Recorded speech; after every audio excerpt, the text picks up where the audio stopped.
So when we were starting to think about seminar topics or just the Anthropocene in general,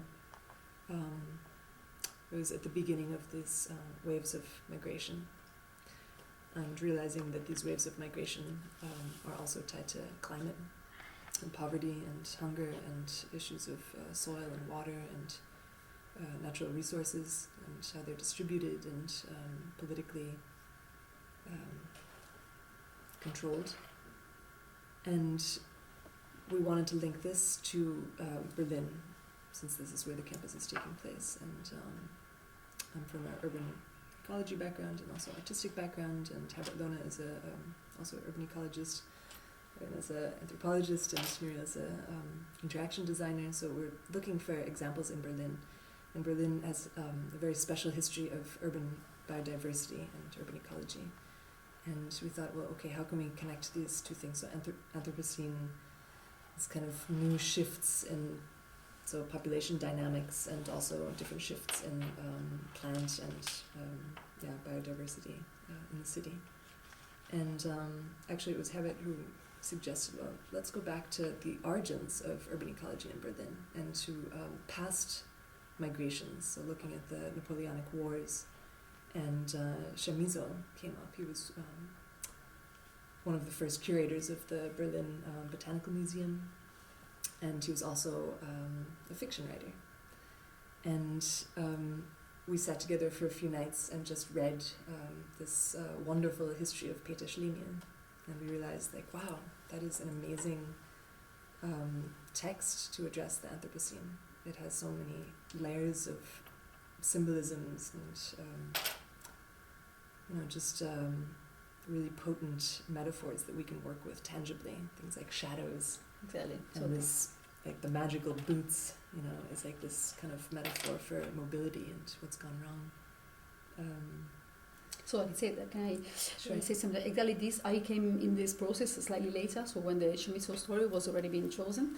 And so my task was in a way to be the meta participant, to be the one that could understand why such a choice was so relevant and how we could exploit it at best. And that was a really challenging intellectual task, because we ended up by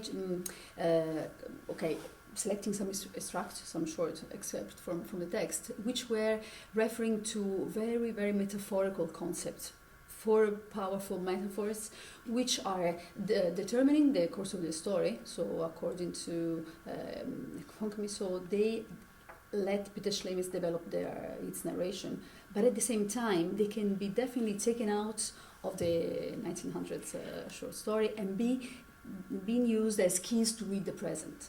So our important task as a pedagogical, let's say, also endeavor for the campus is how to take a pretty abstract concept from an old story and use it as a pair of glasses to focus on a very contemporary and urgent problem, which is a part of the Anthropocene. That was our translation. So the problems, or say also the very important part and succeeds maybe of our preparation phase was this translation from the metaphor to the tool, from the metaphor in the literature to the research tool to use in the present.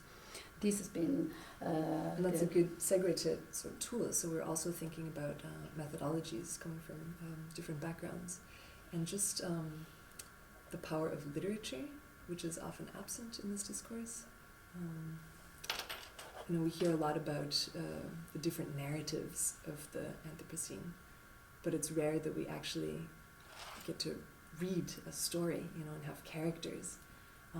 Oftentimes there's a focus on scenario making, and that's a kind of narrative, but to really have fiction and to play with that idea, it was wonderful to have this fiction as kind of like the red thread through our Yes, because the methodology has been one of the biggest tasks, especially because we come from different backgrounds.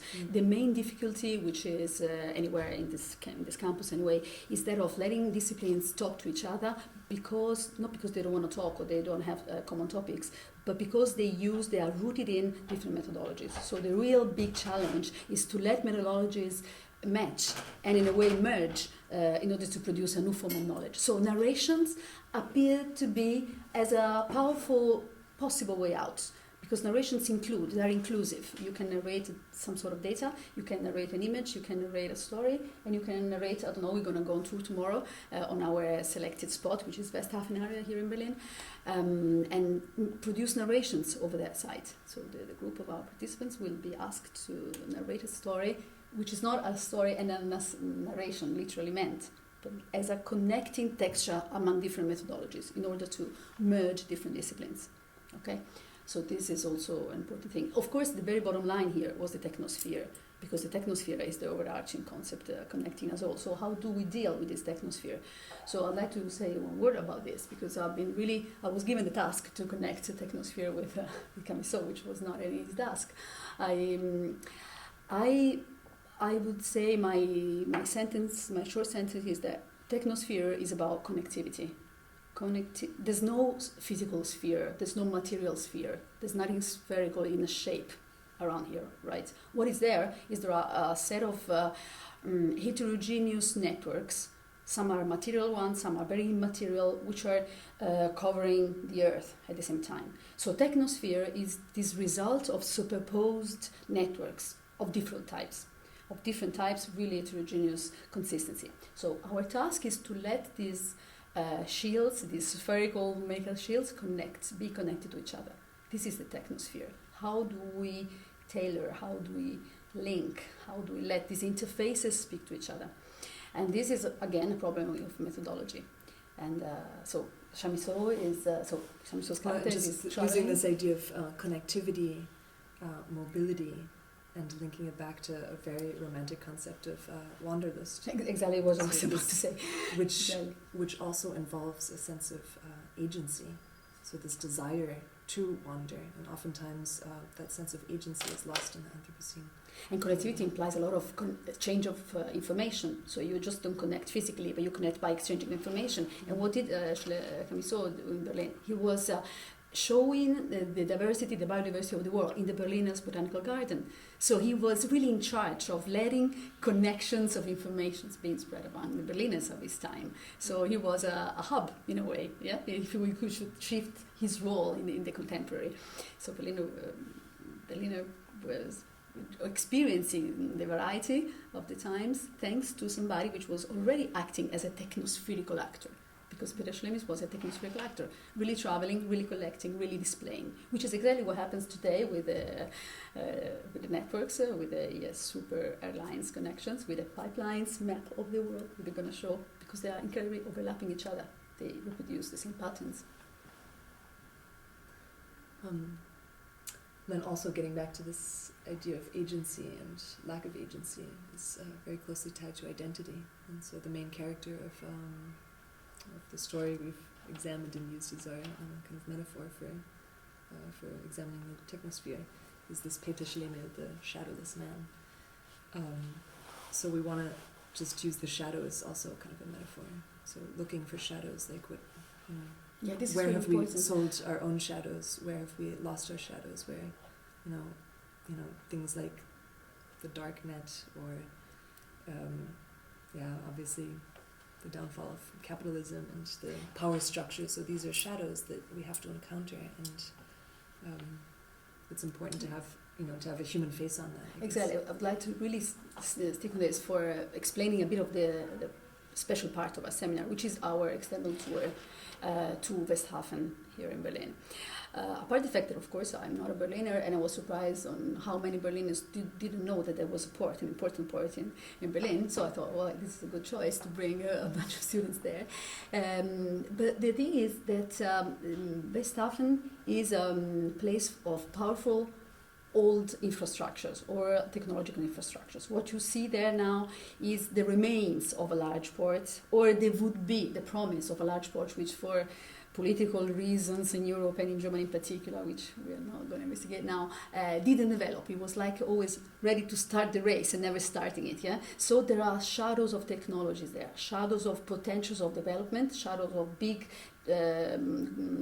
trade exchanges which partially took place, then were arrested, then started again. Is it sustainable to be connecting the canal system in Germany via Berlin, or is it too peripheral? Is it a worthwhile experience in as a technological changer, or is it not? So we're going to see a technological side because it's part of the technosphere. But we're going to look for shadows there because there are shadows of big impacts, and there are shadows of big transportation, shadows of big trains, and also shadows of people, because we went there trying to do some small ethnography, some 2 days ethnography, and it's actually pretty empty. But you feel the presence of people because it's massively built. And there is also a shadow station there, because the Moabit train station used to be a crucial hub in railway system in late 1900 Berlin, but has been dismissed. And now we are going to actually start our tour tomorrow in the ZKU, the Zentrum für Kultur und Urbanistik, which is inside the station. And the garden is over the tracks. So there are shadows of technologies everywhere, and the shadows of technology shape the way we perceive the space today. They're not just debris or remains. They frame our possibility of developing not only new technology, but also who we are, and how do we live there, and who can live there, and what can we do with the spaces. Also the technologies which are shadow technology, not only the working ones and useful ones. Mm.